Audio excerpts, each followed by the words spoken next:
आ जाओ भाई। सो अब यहाँ से जो है ना, जो डीसी सर्किट्स हैं हमने उन पे थोड़े से फड्डे करने, और फिर उसके बाद जो है ये हमारी इलेक्ट्रिसिटी का आखिरी होगा, और फिर उसके बाद इलेक्ट्रिसिटी हमारी कंप्लीट हो जाएगी। सही है। चलो। सर आपने नहीं भेजी लिंक। अच्छा चलो, मैं भेज देता हूँ। सही है। यार ये कोई भेज दो ना, तुम लोग ग्रुप में पड़ी हुई होगी ना।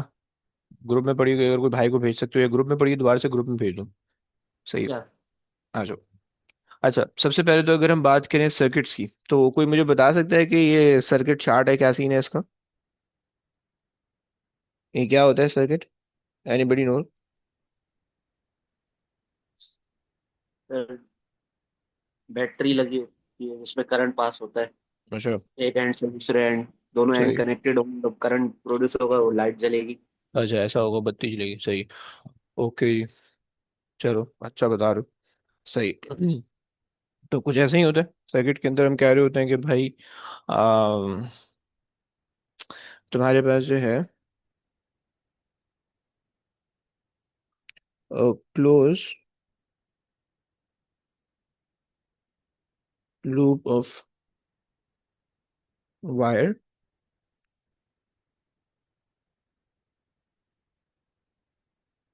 containing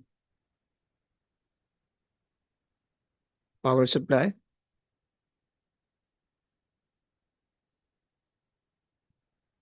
power supply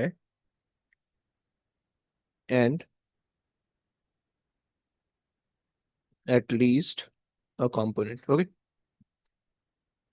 सही हो गया, ये आपके पास कहानी है सर्किट्स की।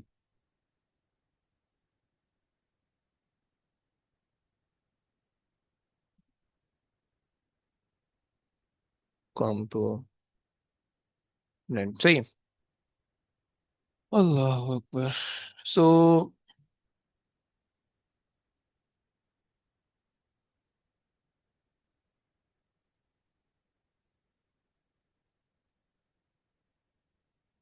अच्छा जी।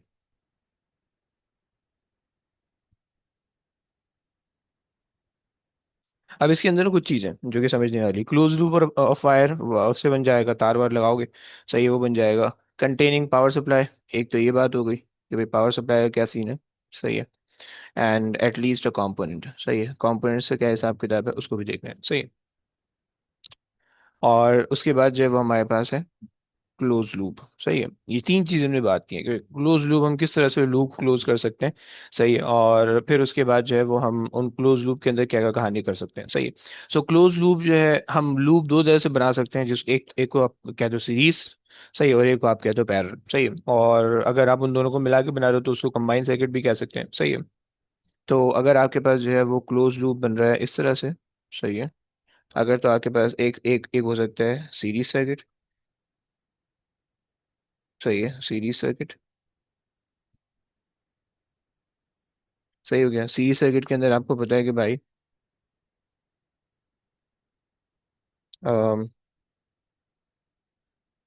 All component are connected one after another. सही हो गया। ये कहानी है। सीरीज सर्किट को हम एक और नाम भी दे रहे होते हैं। सीरीज सर्किट को जो है वो हम पोटेंशियल डिवाइडर भी कहते हैं। Potential divider. ओके। ये हमारे पास सीरीज सर्किट की कहानी। सही है। अच्छा जी, इसके अंदर अगर आप देखोगे तो आपको सर्किट किस तरह से दिखेगा। सर्किट जो है वो आपको इस तरह से दिखेगा। ये आपके पास आ जाएगी एक अदर बैटरी। सही है। और इन बैटरी को जोड़ के, अरे भाई ये चलो मैं जो हूँ, इन बैटरी को जोड़ के जो है वो आप रजिस्टर, इन बैटरी को, और आपके पास जो है वो रजिस्टर लगाओ कुछ दो तीन। सही है। और ये आपके पास बन जाएगा परफेक्ट किस्म का सर्किट। सही है।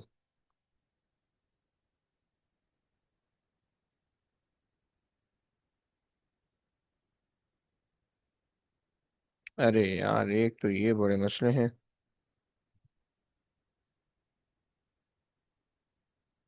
सही हो गया, ये आपके पास हो जाएगा सीरीज सर्किट। और पैरेलल सर्किट का सीन ये, खैर पैरेलल सर्किट बाद में देखेंगे। सही है। ये आपके पास आ गया सीरीज सर्किट। अब इसके अंदर जो है ये आपके पास पावर सप्लाई है। सही है। पावर सप्लाई से जो पावर निकल रही होती है उसके वोल्टेज को हम ईएमएफ की फॉर्म में लिख रहे होते हैं। सही है। ये आपके पास है रेजिस्टर 1, ये आपके पास है रेजिस्टर 2, ये आपके पास है रेजिस्टर 3। सही है। ये आगे कहानी है। अगर आप सीरीज सर्किट को देखो तो हम सीरीज सर्किट के अंदर ये बात कर रहे होते हैं कि भाई इसके अंदर जो है करंट जो भी होता है वो एक ही करंट फ्लो कर रहा होता है। अगर आप करंट के बारे में इसके सोचो तो भाई ये करंट यहाँ से आएगा, वो एक ही करंट फ्लो कर रहा होगा जो आई यहाँ पे है। सही है। लेट्स से ये आई नॉट है। सही है। अब ये आई नॉट जो है वो यहाँ से फ्लो करता हुआ फ्लो करता हुआ फ्लो करता हुआ यहाँ पे जाएगा। सही। कोई दूसरी तीसरी चीज इसके अंदर नहीं आने वाली, सिर्फ एक ही करंट होगा जो कि यहाँ से फ्लो कर रहा होगा। सही है। ये आगे बात कहानी है। अच्छा जी। अब अगर हम इस सर्किट की इक्वेशन बनाना चाहें, इस सर्किट को एनालाइज करना चाहें। सही है। तो इस सर्किट को एनालाइज करने से पहले कुछ चीज़ हमने समझनी पड़ेंगी, जैसे कि हमें ये बात पता है कि भाई एनर्जी हमारे पास जो इनपुट है वो हमारे पास है पावर सप्लाई की फॉर्म में। सही है। एनर्जी इनपुट हमारे पास आ रही है पावर सप्लाई की फॉर्म में। सही है। और जो एनर्जी आउटपुट है वो बेसिकली सारे रजिस्टर कंज्यूम कर रहे हैं एनर्जी। सही है। यहाँ से इनपुट एनर्जी है और यहाँ से आउटपुट एनर्जी, ये सारी आउटपुट एनर्जी। सही है। तो हमें ये बात पता है कि भाई since the since the energy um, input from the battery is equal to the energy consumed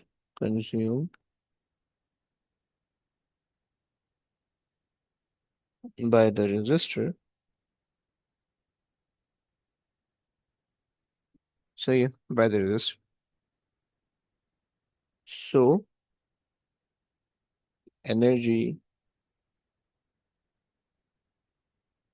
is conserved. Okay. अभी आपके पास सीन हो गया एनर्जी का। सही है।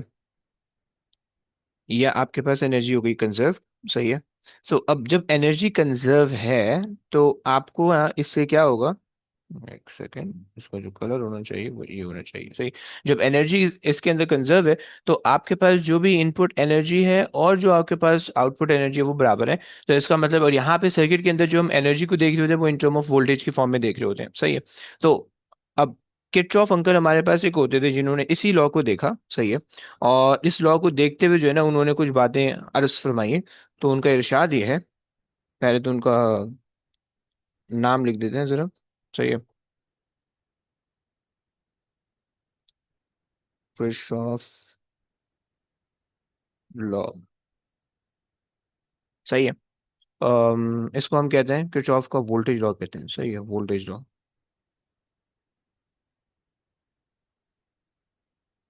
सही है। ये बेसिकली इनका सेकंड लॉ था। सही है। Second law. फर्स्ट लॉ इनका जो है करंट के बारे में होता है। सही है। अच्छा। अब ये जो किरचॉफ का जो वोल्टेज लॉ है, ये अंकल ये फरमाते हैं कि भाई अगर आपके पास जो भी वोल्टेज है, सही है, ये जो भी ईएमएफ है, सही है, वो आपके पास पोटेंशियल डिफरेंस के बराबर होगा। कहते हैं कि भाई sum of all the EMF in the battery should be equal to the sum of all the potential difference across the components.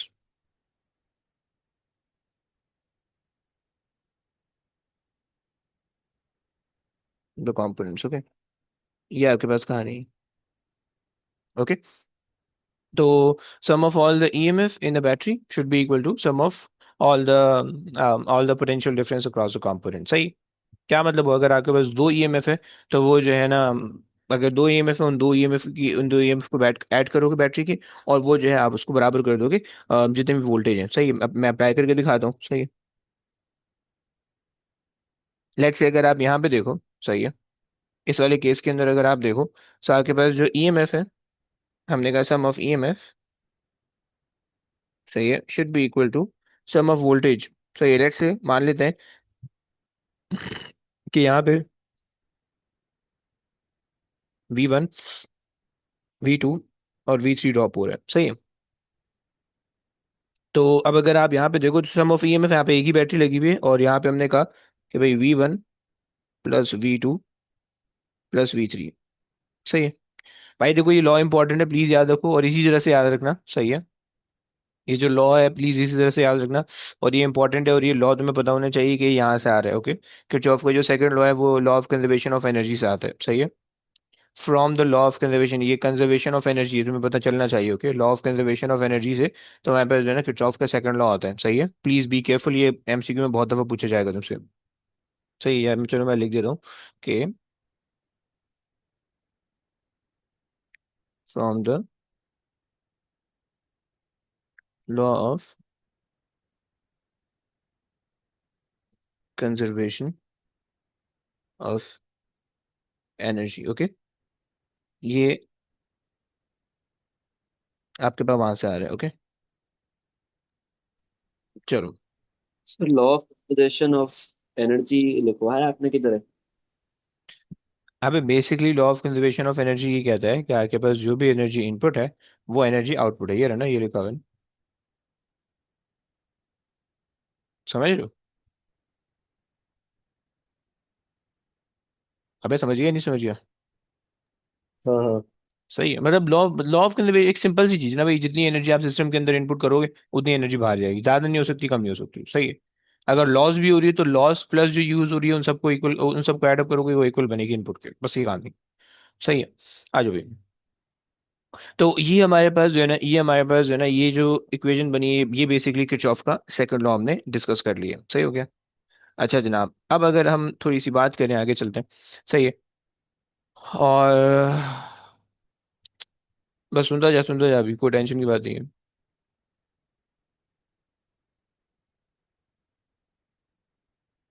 Okay, तो ये इतना कुछ पढ़ा हमने अभी। सही है, अच्छा, तो अब देखो, ये हमने law of conservation of energy हमने बनाया। सही है, और law of conservation of energy से हमने किरचॉफ का लॉ लगा दिया। सही है, अब उस लॉ से अब जरा सा सीरीज सर्किट को एनालाइज करते हैं कि सीरीज सर्किट के अंदर होगा क्या। सही है, तो सीरीज सर्किट के अंदर हमने सबसे पहली बात कही कि भाई करंट रिमेन द सेम,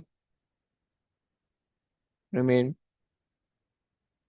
सही है, हमने दूसरी बात कही कि किरचॉफ लॉ के हिसाब से sum of sum of EMF sum of अरे sum of EMF is equals to sum of PD, sum of PD. सही है, तीसरी बात कही, और दूसरी बात हो गई। तीसरी बात ये कि अब ये जो दो चीजें इनको यूज करके हमने देखना है कि भाई रेजिस्टेंस का क्या रिलेशन है। तो टोटल रेजिस्टेंस किसके बराबर होगी? टोटल रेजिस्टेंस, इसका क्या सीन है? सही है, उसके लिए जरा सॉल्व कर लेते हैं। आ जाओ भाई। सो टोटल रेजिस्टेंस के लिए सॉल्व कर लेते हैं। सही है, अब तुम जरा देखो कि तुम्हारे पास जो है, अगर इसी सर्किट को देखो तुम अब, और हर कंपोनेंट के लिए अगर तुम ओम्स लॉ लगा लो। सही है, इसी सर्किट के अंदर अगर तुम हर कंपोनेंट के लिए ओम्स लॉ लगा लो, तो तुम्हें पता है कि भाई इसके लिए जो है V equals to I R Ohm's law, right? तो तुमने यहाँ पे लगाया V1 is equals to I naught R1। सही है, यहाँ पे तुमने ओम्स लॉ लगाया V2 is equals to I naught R2। सही है, यहाँ पे तुमने ओम्स लॉ लगाया V3 is equals to I naught R3। सही है, अब हो क्या रहा है बेसिकली कि जब तुम्हारे पास यहाँ से करंट जा रहा है तो पहले वो करंट यहाँ से जा रहा है, वो आई नॉट ही है, फिर जब यहाँ पे पहुंचा तो भी आई नॉट है।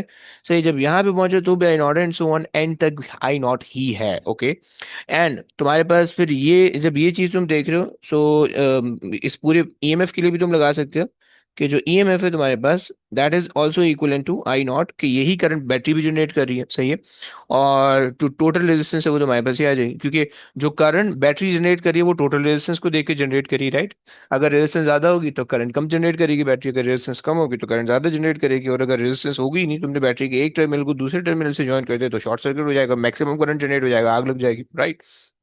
तो ये हिसाब किताब है, सही है। सो अब हमें ये फार्मूला पता है, हमें ये इक्वेशन पता है कि भाई EMF is equal to voltage, sum of voltage. तो अगर हम इनकी वैल्यूज को इनके अंदर सब्स्टिट्यूट करें, सही है, तो हमारे पास क्या बनेगा, जरा उसको भी देख लेते हैं, सही है।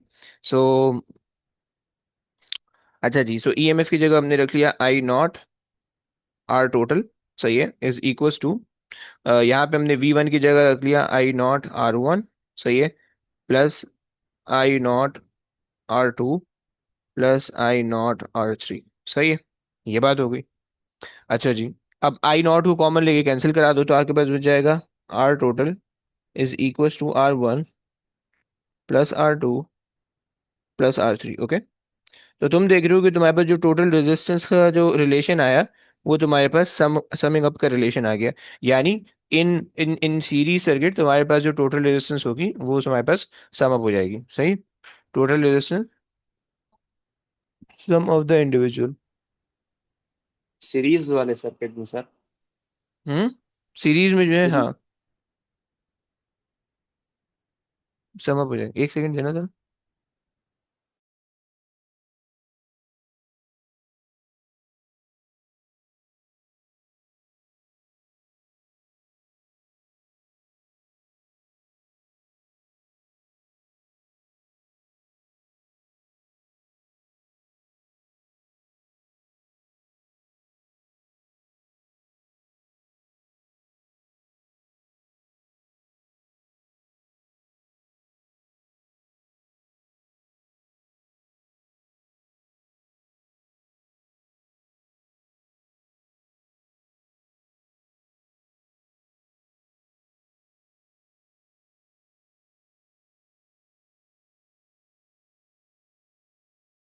जनाब, तो सीरीज सर्किट का ये सीन हो गया, सही है। यानी सीरीज सर्किट के अंदर अगर तुम जितनी भी रेजिस्टेंस लगाओगे सर्किट के अंदर, तो टोटल रेजिस्टेंस जो होगी वो इंडिविजुअल रेजिस्टेंस का सम अप होगा, सही है। जितनी भी, और जब तुम सीरीज सर्किट की रेजिस्टेंस देखोगे तो सारी जो इंडिविजुअल रेजिस्टेंस होगी, टोटल रेजिस्टेंस हमेशा उससे बड़ी होगी, ओके। सही है ना? क्या ये बात क्लियर हो रही है? हाँ जी। जी। जी सर। Okay, perfect. सही हो गया। सो ये हमारे पास हो गया सीरीज सर्किट के अंदर कुछ चीजें, और कुछ थोड़ी बहुत हमने बातें समझ ली, सही है। अच्छा जनाब, अब आ जाओ हम, एक सीरीज सर्किट, अगर कोई भी सर्किट तुम्हारे पास प्योरली प्योरली वो है, प्योरली सीरीज सर्किट है, जिसको आप कहते हो पोटेंशियल डिवाइडर, सही है, फॉर प्योरली सीरीज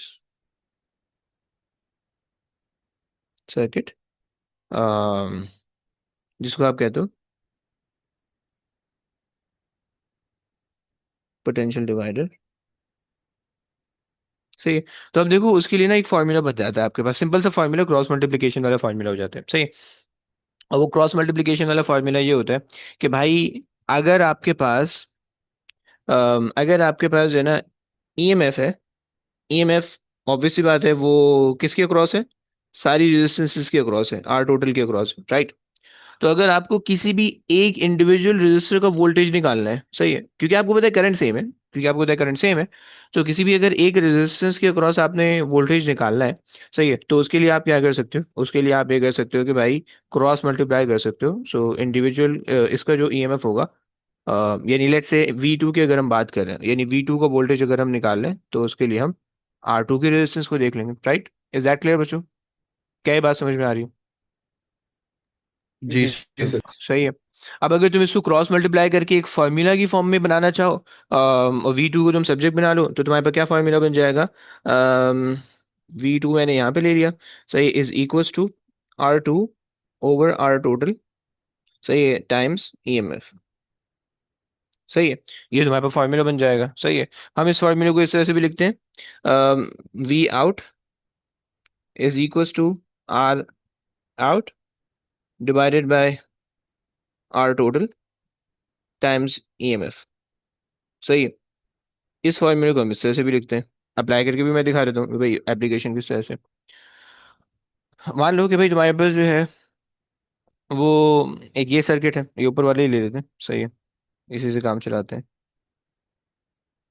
अम, सही है। अब लेट्स से कि ये सर्किट है मेरे पास पेस्ट, सही है। अब इस सर्किट के अंदर मेरे पास लेट्स से मैं R3 के क्रॉस काम करना चाह रहा हूँ, सही है। अगर मैं R3 के क्रॉस काम करना चाह रहा हूँ, अक्रॉस R3, सही है। तो फॉर्मूले में मैं किस तरह से लिखूंगा?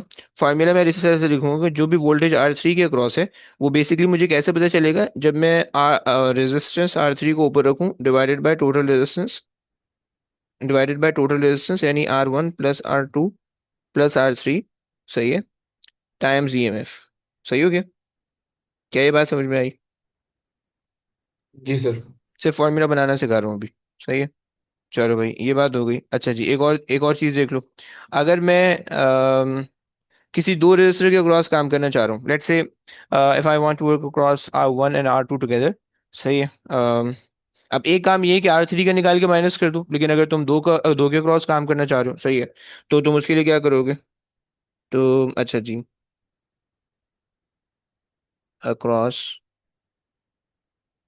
R2 and R3, let's say R2 and R3, सही है। तो उसके क्रॉस क्या करोगे? अब तुमने V2 प्लस V3, सही है, तो इस मिला के वोल्टेज मिलेगा, सही है। तो तुम क्या करोगे?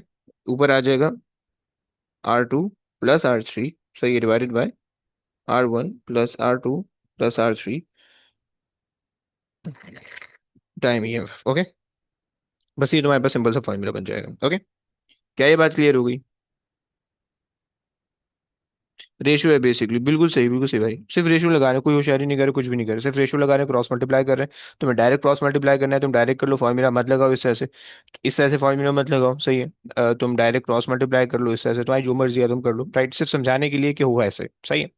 चलो, ये तुम्हारे पास हो गई कहानी। अच्छा जी, हम्म मैं इसके क्वेश्चन पे जाऊं क्या?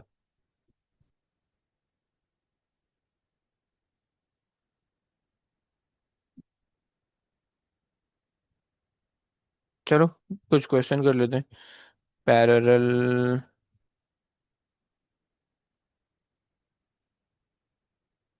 आ जाओ, इसके कुछ क्वेश्चन तुम्हें दिखाते हैं।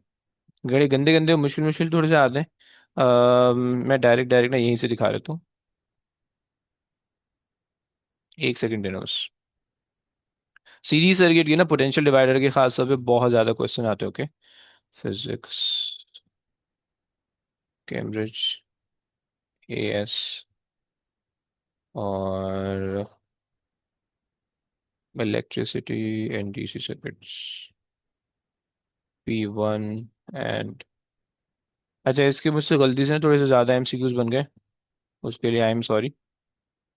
तो लेकिन जो है ना, तो मैं थोड़ी सी गदा मजदूरी में करवाने वाला हूँ। एक सेकंड मैं ज़रा,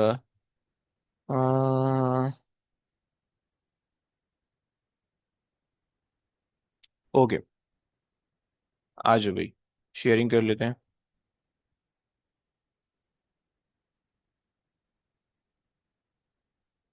मेकिंग MCQ, क्या मतलब हो गया? शेयरिंग, शेयरिंग अलाउ, रीड कर लो भाई। कौन रीड करेगा? हारून रीड करेगा, हारून बेटा रीड कर लेगा ये वाला क्वेश्चन। क्वेश्चन दिख रहा है भाई? क्वेश्चन नहीं दिख रहा मुझे। नहीं, तुम लोग में से किसी को नहीं दिख रहा? दिख रहा है सर, दिख रहा है। एक सर दिख रहा है मुझे। मुझे नहीं तो दिख रहा। नहीं, मे भी तुम्हारे पास थोड़ी देर में अपेयर हो जाए। तो एक काम करो ना, कौन रीड करेगा? मुंह से रीड कर लेगा, मुंह से रीड कर ले बेटा।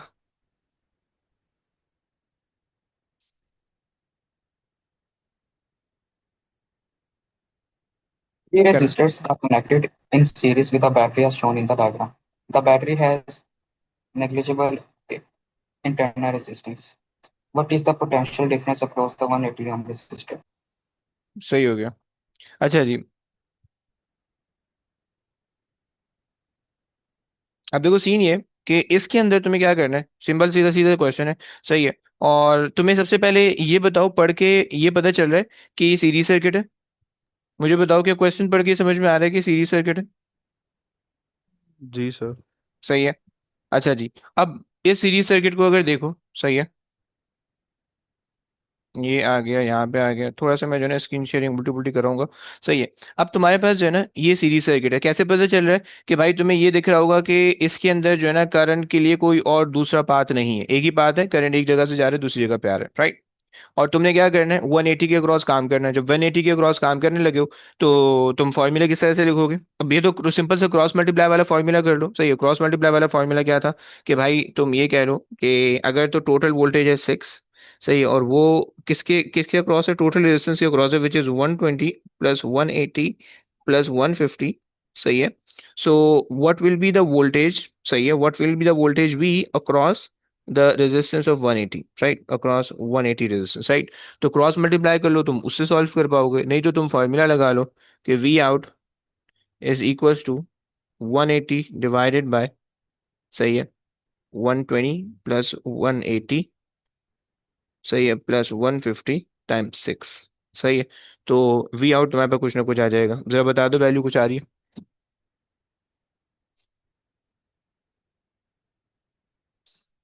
हाँ जी।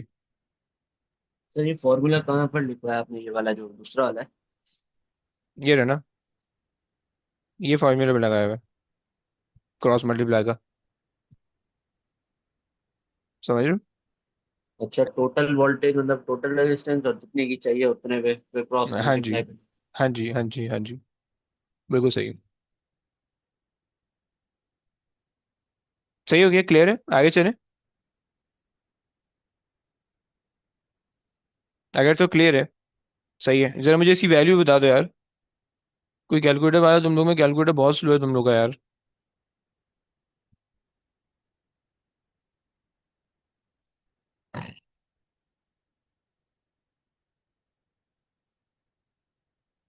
120, 450, ओके। अच्छा, अब देखो इसके अंदर ना सीन क्या हो रहा होगा, इंटू, सॉरी, इंटू 6। अच्छा, देखो, अब यहाँ पे तुम्हारे पास जो आ रहा होगा 120, ये आ गया, और कोई है कैलकुलेटर किसी का है, 180, 2.4 आ रहा है। सो यहाँ पे मेरे पास आ रहा है 2.4, ओके। यानी जब यहाँ से वोल्टेज, जब यहाँ पे तुम वोल्टेज चेक करोगे ना, तो यहाँ पे तुम्हें एग्जैक्ट 6 वोल्ट मिलेगा, राइट? फिर 120 पे कुछ वोल्टेज ड्रॉप तुम्हें मिलेगा, जो कि मेरे पास आ रहा है जब मैंने कैलकुलेट किया, जो कि मेरे पास आ रहा है 1.2, 1.2, ओके। तो जब तुम यहाँ पे दोबारा से पोटेंशियल लोगे ना, तो तुम्हें यहाँ पे कितना कम हो जाएगा, 6 से 1.2 को माइनस कर दो, तुम्हारे पास कितना बचेगा? तुम्हारे पास बच जाएगा 4.8, ओके, 4.8, सही है।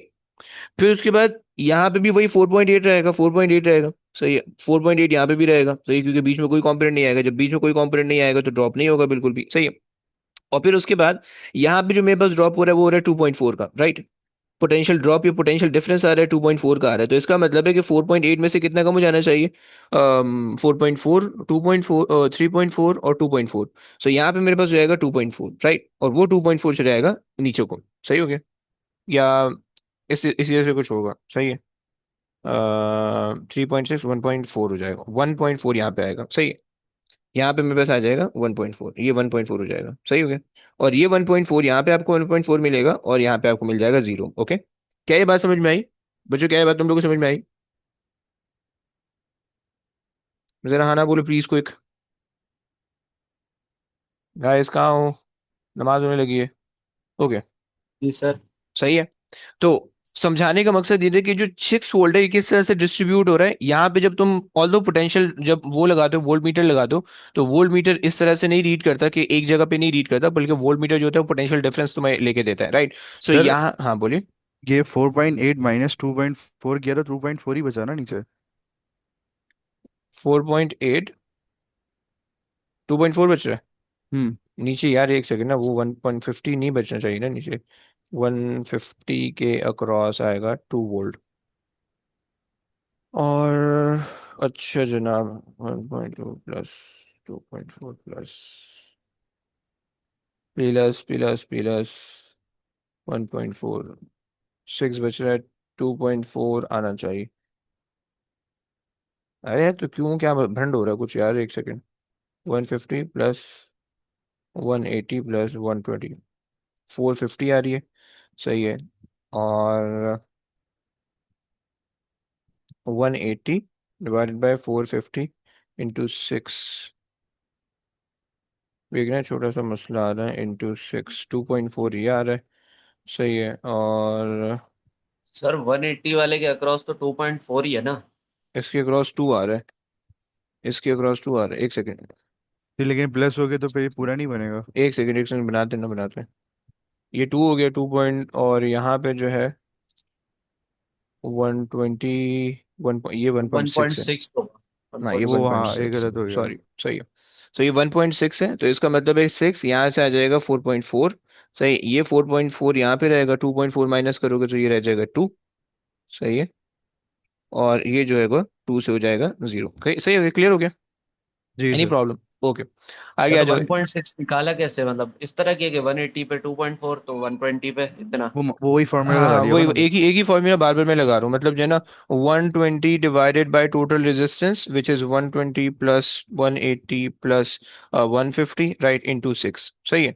यही फॉर्मूला, जैसे ना 6 जो है, अगर टोटल रेजिस्टेंस के अक्रॉस है तो 180 के अक्रॉस कितना होगा, तो अगर 6 इसके अक्रॉस है तो 150 के अक्रॉस कितना होगा, और 120 के अक्रॉस कितना होगा, वही क्रॉस मल्टीप्लाई की इशारे की है। सेट है। सर इस आज। तरह कर सकते हैं, जैसे हमने 180 के अक्रॉस निकाला कि 2.4 है, हम्म। तो 120 के अक्रॉस इस तरह कर सकते हैं, 180 पे 2.4, 120 पे x। हाँ, ऐसे भी कर सकते हो, ऐसे भी कर सकते हो, वो भी चले जाएगा, उसमें भी कोई मसला नहीं है। आ जाओ, एक और क्वेश्चन देख लो भाई। हमाद, रीड कर लोगे ये क्वेश्चन?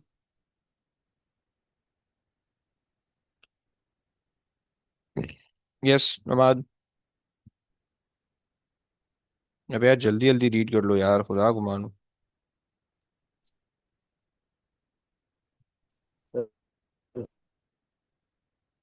कौन है नहीं? स्क्रीन हम्म, grab हो गई। सर हम बात पता नहीं क्या है। तुम रीड कर लो जो भी बोल रहा है। So the circuit is designed to trigger an alarm system when the input out voltage exceeds some preset value. It does this by हो comparing गई। Vout with a fixed reference voltage, which is set at 4.8 volt. Vout is equal to 4.8 volt. What is the input voltage Vin? सही है जी। अच्छा जी, कहानी थोड़ी सी तब्दील की हुई है इन्होंने। सही है, देख लेते हैं भाई क्या कहानी है। सर आवाज आ रही है। अब आ रही है। कहाँ गए थे भाई? वो लीव हो गया वो। फिर उसका नेट का मसला चल रहा है। हम्म। चलो, खैर हो गई, कोई बात नहीं। आ जाओ भी, करते हैं, इसको करते हैं। अब इन्होंने जो है आपको आउटपुट वोल्टेज दिया हुआ है। सही है। इन्होंने थोड़ी सी ऊपर कहानी वहानी लिखी हुई है। सही है। कि 4.84 है, V out is equal to 4.84, right, यहाँ पे 4.8 है, वी इन आपको नहीं बताया हुआ है। सही है, क्या करोगे अब? थोड़ा सा उन्होंने उल्टी कहानी की हुई है। सही है। सो अगेन फॉर्मूला सेम ही लगा सकते हो आप ये तो ये कह रहे हो कि भाई 4.8 वोल्ट जो है, वो मेरे पास अगर है 10 किलो ओम की रेजिस्टेंस के अक्रॉस, 10 के की रेजिस्टर के अक्रॉस, राइट।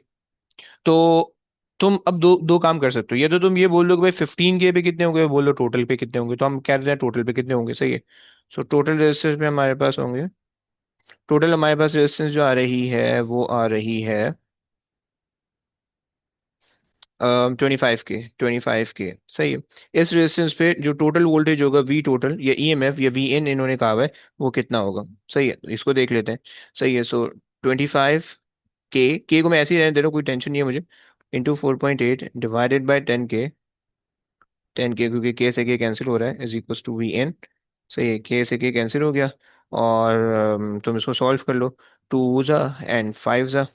सही है, तो अब सॉल्व कर लो, कितना बनेगा?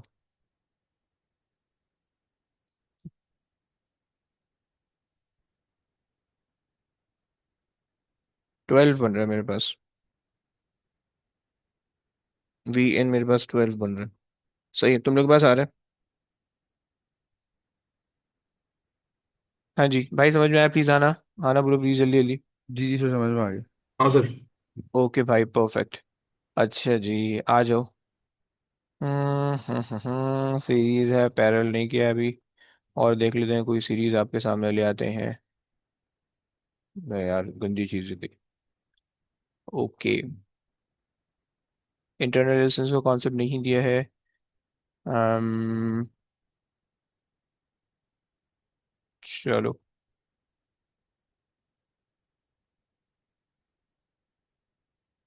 फंस जाओगे इसमें।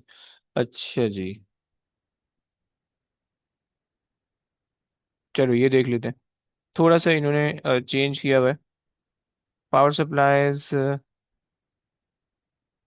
जरा रीड कर लो, कोई है रीड करने वाला? हारून रीड कर सकते हैं भाई? The circuit is designed to trigger an alarm system when the input. uh, ये सर, ये वाला सवाल करना है। हाँ जी, हाँ जी, 35. हाँ जी, हाँ जी, हाँ जी, हाँ जी, सही कर रहे हो। In the circuit below, the ammeter reading is uh, I and the voltmeter reading is V. When the switch is closed, which row describes what happens to the I and V okay, current and voltage? तो ये तो nested series है। नहीं तो नहीं। Normal series अच्छा। है। अच्छा जी, आ जाओ। अब देखो, कहानी ये है कि तुम्हारे पास जो है, अबे लो गुम हो गया, ये रहा।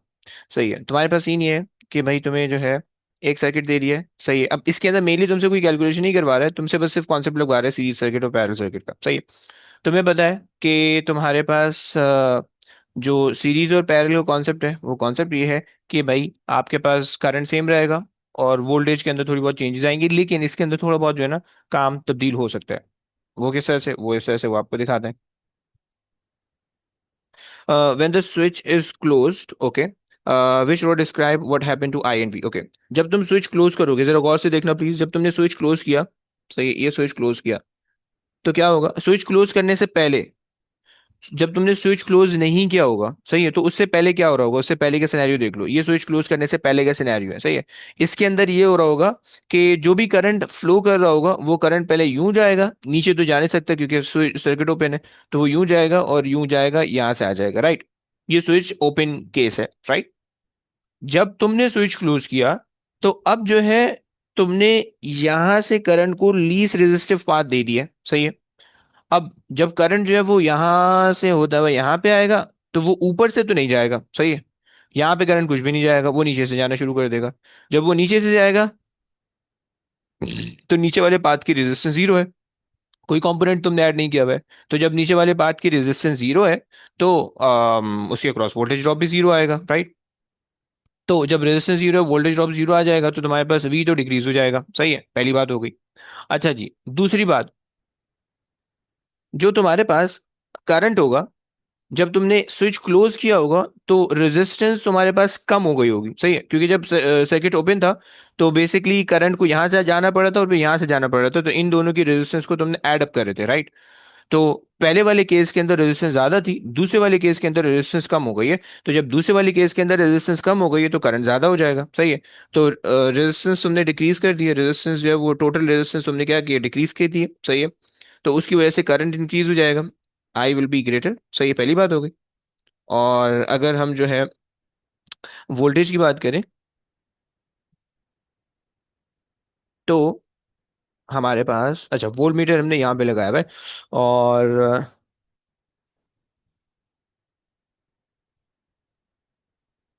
वोल्ट मीटर की रीडिंग हमारे पास डिक्रीज होकर जीरो हो जानी चाहिए। ये हो जाएगा डिक्रीजेस टू जीरो, सही है, क्योंकि उसके अक्रॉस कोई रेजिस्टेंस नहीं है। जब उसके अक्रॉस कोई रेजिस्टेंस नहीं है, तो उसके अक्रॉस कोई वोल्टेज की रीडिंग नहीं आ रही होगी, सही हो गया। तो ये कहानी होगी, सही है। क्या यहाँ तक बात समझ में आ गई?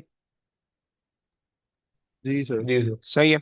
चलो, अब यहाँ पे क्लास रोकते हैं, नमाज का टाइम भी होने लगा है, सही है, यहाँ पे क्लास रोकते हैं। और उसके बाद जो है कल की क्लास हमने करनी है, उसमें पैरेलल सर्किट को देखेंगे, और कुछ पावर सप्लाई, कुछ कंपोनेंट्स वगैरह देखेंगे, सही है। और फिर उसके बाद कोशिश करनी है कल मैंने क्लास, ये चैप्टर हो जाए, परसों एक क्लास मुझे और रखनी है, उसके अंदर मैंने क्वेश्चंस करवाने हैं, सही है।